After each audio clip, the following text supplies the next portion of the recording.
Hello and welcome to episode 17 of Touchline Talk with Odds Changer. As usual, I'm joined by football broadcaster and writer Dean Jones to discuss all the latest news and gossip from around the Premier League, EFL and the rest of the world. Hiya Dean, it looks like the title race is pretty much done, so it's just top four and relegation to sort out in the Prem.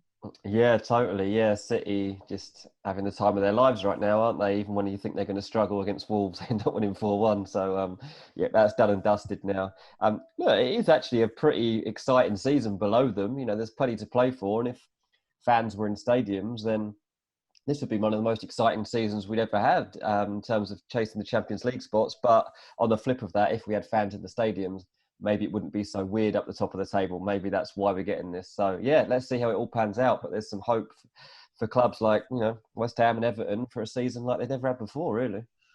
Nobody would have predicted them at the start of the season to be in the top four shake-up. But one of the teams in that top four battle is Chelsea. Big changes expected there this summer. Now with Thomas Tuchel is in at Stamford Bridge as well. And there could be a number of high-profile casualties. One of those could be Tammy Abraham, Dean. He was left out of the squad for last weekend's clash against Manchester United to raise doubts about his long-term future. Where do you see this one right now? Where is Tammy Abraham at Chelsea? Is he in their plans or not?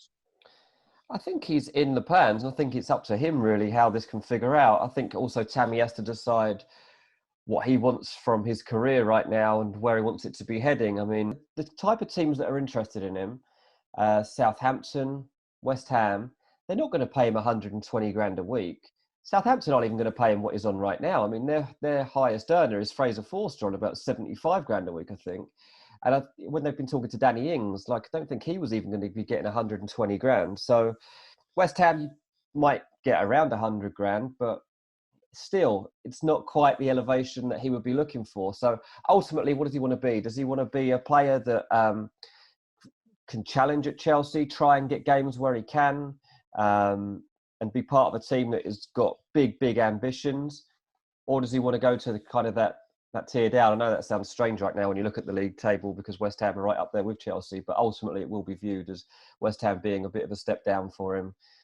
Southampton definitely would be as well. So it's a strange decision for him, I think. Yeah, obviously he's just got 2 years left on his contract. Talks of a new deal seemingly have stalled, as you said.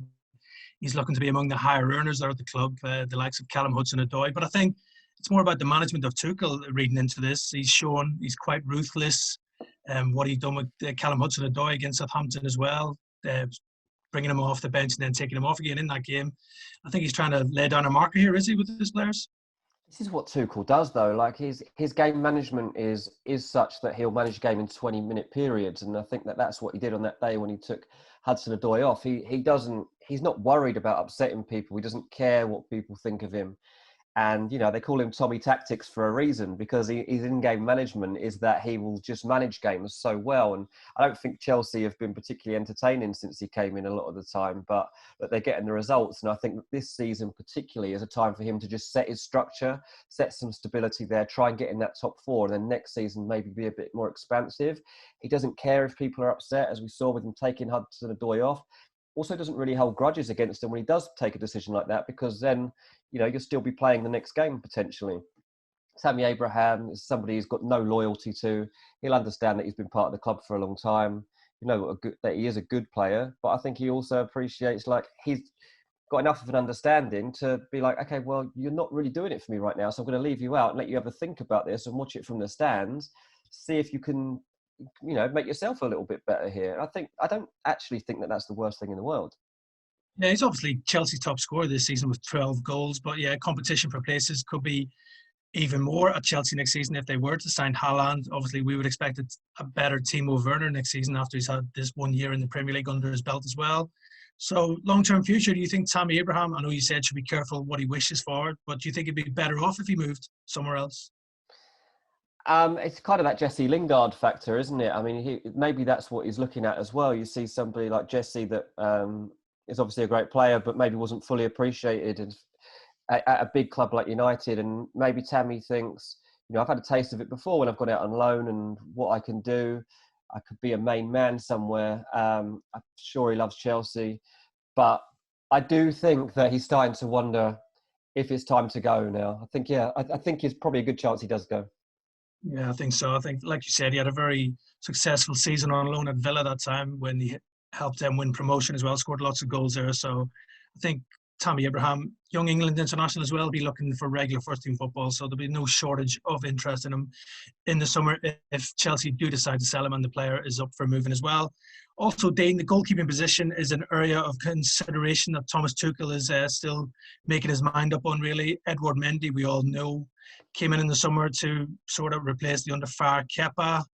He's done okay in places, kept lots of clean sheets, but again, I'm not sure Tuchel sees him as his number one going into next season, with reports suggesting that they are keeping a close eye on AC Milan goalkeeper Gianluigi Donnarumma's contract situation. He's out of contract this summer at Milan, still no new deal agreed. And if he was to leave Milan, he'd probably be one of the most sought after free transfers in recent times. So where do you see this one going? And Chelsea's interest is definitely there. Yeah, so Chelsea's interest is definitely there on Donnarumma. If he becomes available, they'll jump at it and they'll give him pretty much whatever he wants. And what he wants is €10.5 million a year. That's the deal he's after at AC Milan right now. At this stage, they are not willing to go that high. I think they've been speaking about $7.5 million. So there's still quite a way to make up there.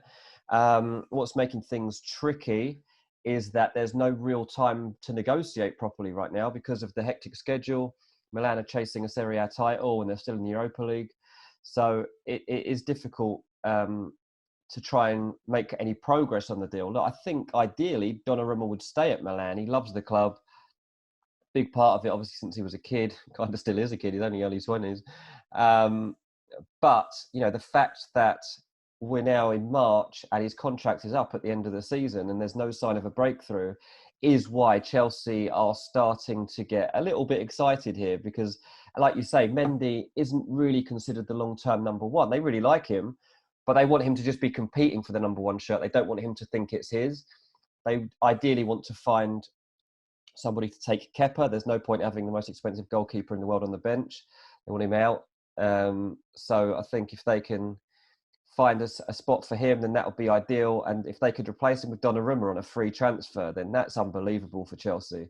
You've seen with last summer's business how they see a good opportunity and they just don't let it pass. There were players they didn't necessarily even need in the summer that they signed. And that's why you can't rule out a move like this. I don't think it's their priority. I think a centre-back and a striker are their two priority positions. But Donnarumma on a free transfer is something that they would definitely go for. Yeah, too good an option to turn down, really, if you can sign a goalkeeper of that calibre on a free transfer. But I'm sure if he does become a free agent, there'll be more than Chelsea interested in the Italian international. Yeah. I believe PSG are also very keen on him as well. And you wouldn't rule out somebody like Juventus maybe trying to take him despite his Milan connections as well. So there'll be big competition for his signature.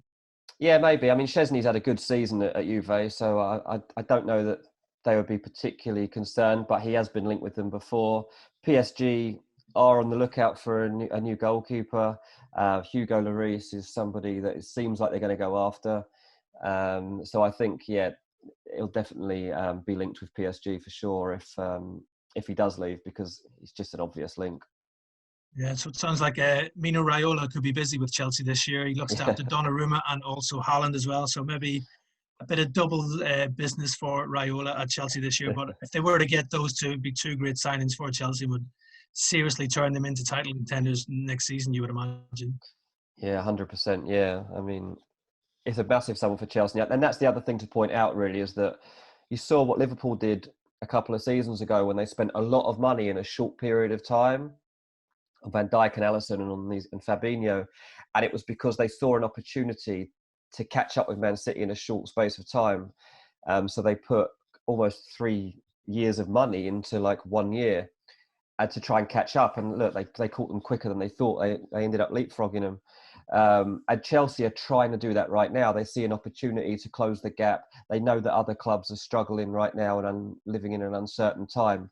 And to be honest, Chelsea are in a pretty comfortable spot financially. So if they can, use this to their advantage, then they absolutely will. Yeah, it helps when you've got Roman Abramovich's pockets to help in this transfer market. But like last summer, Chelsea were busy, spent a lot of money. And like you think, Dean, I think they're going to be busy again this summer trying to close the gap on Manchester City and the rest of them. Other sides who will be looking to close the gap on the top sides in the Prem is Tottenham, and there's no doubt who the star of the show was last weekend in the Premier League. It was Gareth Bale who turned back the clock with a superb performance against Burnley with 2 goals and an assist in this game. And for Gareth Bale, we talked a lot about him on this podcast, about what his long-term future might hold. He's obviously on loan at Tottenham from Real Madrid, but seemingly he's got no way back at Real Madrid, especially if Zinedine Zidane remains there. While up until now, he hasn't really shone at Tottenham, and we were thinking Tottenham wouldn't be making this deal permanent, but maybe a late flurry in these last few weeks of the season, team could persuade Tottenham to make this deal permanent. Yeah, I mean, I wrote a piece in the start of January saying that Daniel Levy is still pretty open to the idea of keeping Gareth Bale beyond this season. It was Mourinho that was less fussed. Also, when Bale came in, they knew it was going to take time for him to get going. Didn't have a pre-season, didn't have the sharpness or the fitness of the rest of the squad, so they knew it would take time. It has taken longer for him to get going than they expected, but the form of his last 4 or 5 games has been so noticeable, that the fact that he's back on the wavelength of everybody else, the moments of magic have been back, and it all kind of came together in that game at the weekend. And now will be all eyes on him to see if he can continue it, because there's definitely an opportunity here that Tottenham keep him for next season. I think the idea of having Bale actually in front of the fans again is something that Levy wants. He hasn't had that yet. He might have had 2,000 fans in there, but that wasn't really the idea. It was Bale's homecoming, and he wants him to be that player again that he can be. And I think there are signs there that he can. I mean, that pass that he put forward was like a quarterback, really. The way he picks it up and pinged it up there. He's shown that he's got that sharpness again around the box. There isn't going to be much other competition to sign him, and I think if Tottenham want him, Bale would love to stay. He's been really good around the dressing room. From what I'm told, he's really low maintenance as well. Been no problem at all. He's really enjoying it as well. He likes being back. So I think that it's a really easy call. If he can continue this form, that he'll be staying at Tottenham. Yeah, form is temporary, class is permanent, as they say. But even if Gareth Bale's in this form right now, it really does boost Tottenham's outside chances of getting back into that top 4. And if that was to happen and Tottenham got in the top 4, you'd think it's almost certain that he would get a permanent deal there. And he seemingly has won over Jose Mourinho in recent weeks as well, after finding himself out of favour alongside Dele Alli as well. So I think if this one keeps continuing on an upward curve, it seems it makes sense for Tottenham to keep Gareth Bale, and everyone's happy. And good news for Wales fans is he's playing his way into form ahead of this summer's Euros as well. So a big few weeks ahead for Gareth Bale and for Tottenham. But I think in an ideal world, this deal becomes permanent because, as you mentioned, Dean, probably not many other takers out there who could probably afford him. Yeah, absolutely. I think it's important to point out as well that, when he played well at the weekend, it helped that Mourinho had kind of let the team off the leash a little bit. You need to see more of that, because too many times this team have been playing within themselves, and that's not going to suit Bale at all. But when they have a bit more freedom, when you've got, Kane as the top man, and you've got Son and Bale and Moura or Dele behind them, then it's much more exciting to watch.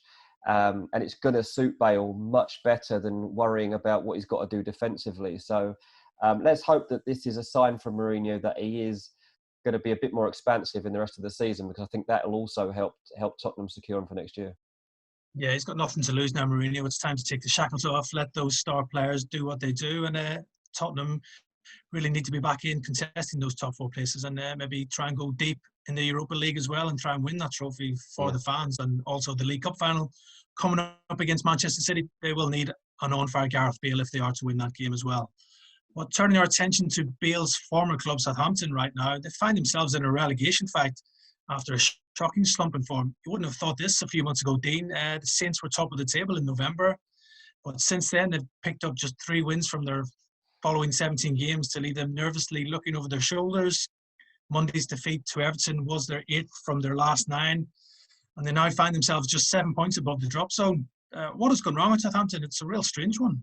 It is a strange one, and the inconsistencies have been really strange, because on their day they look like a top 7 or 8 team, but then the fact that they have this capability to lose 9-0 once a year is not something that you want in your nature. I know that Southampton fans are sick of hearing about that, but when it happens, once, let alone twice, you have to ask big questions. From the Southampton's point of view, though, on their manager, they know that there are other clubs that would snap him up straight away, and I think that that's what keeps them believing in him.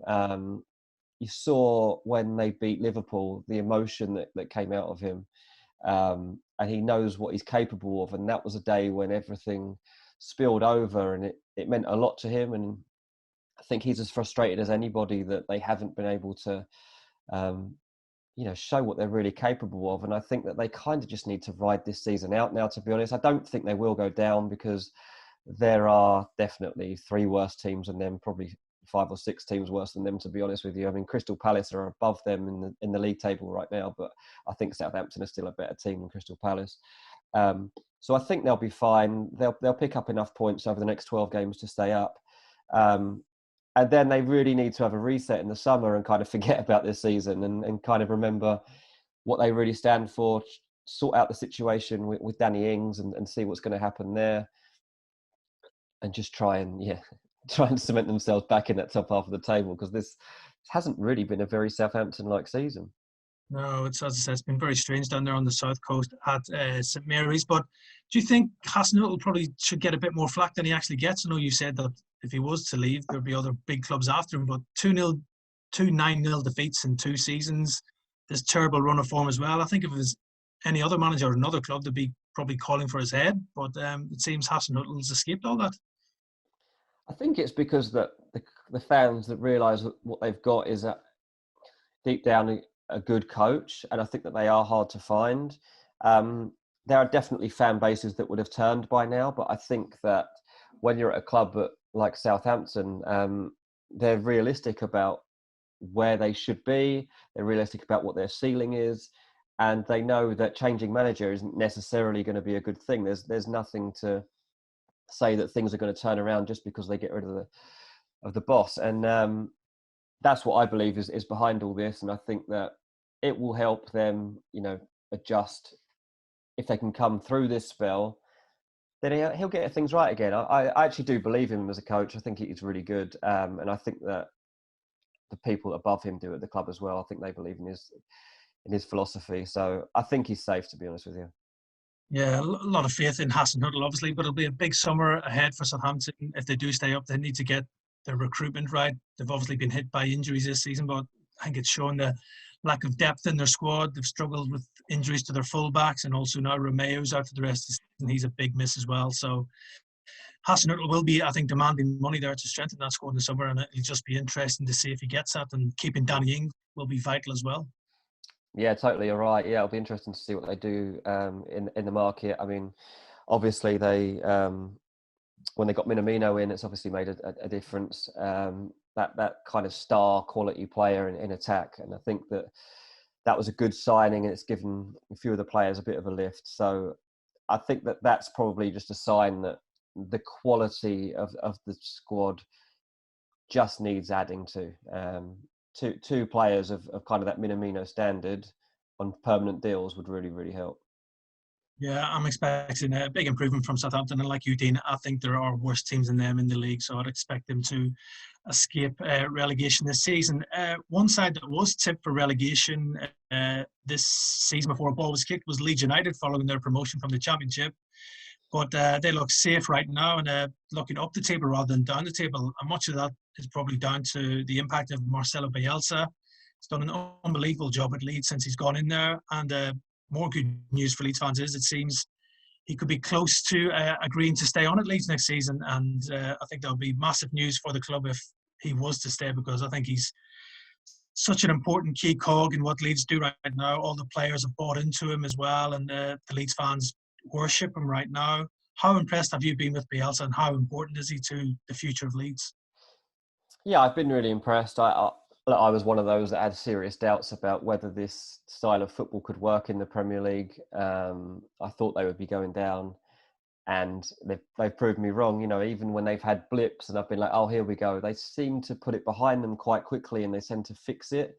They've had a couple of defeats that were probably heavier than they would have liked, but they still keep going. You look at that Arsenal game and you think that they could have had an absolute pasting, but they kind of brought themselves back into the game a bit, and they never stopped playing the way that they believe in, which is really, really impressive mentality to have as a promoted team. Very rarely do you see that. So yeah, it's all credit to Bielsa, obviously. And look, if Bielsa tells them this afternoon that he's ready to stay, they'll shake hands within seconds on it and get the pen and paper ready, because they don't want to imagine a life without him. To be honest, they still can't believe they've got him, let alone the fact that they could keep him. So they're just waiting on him to tell them what he's ready to do. Look, Bielsa typically keeps clubs waiting anyway. They knew that this was going to be the case, so they're not particularly worried. But yeah, if Bielsa signs, then they could actually start to think about how they kick on and the type of player that they can bring in the summer to make sure that this season isn't a one-off, and mid-table can kind of become a top half of the table battle and slowly progress back to where Leeds believe they should be.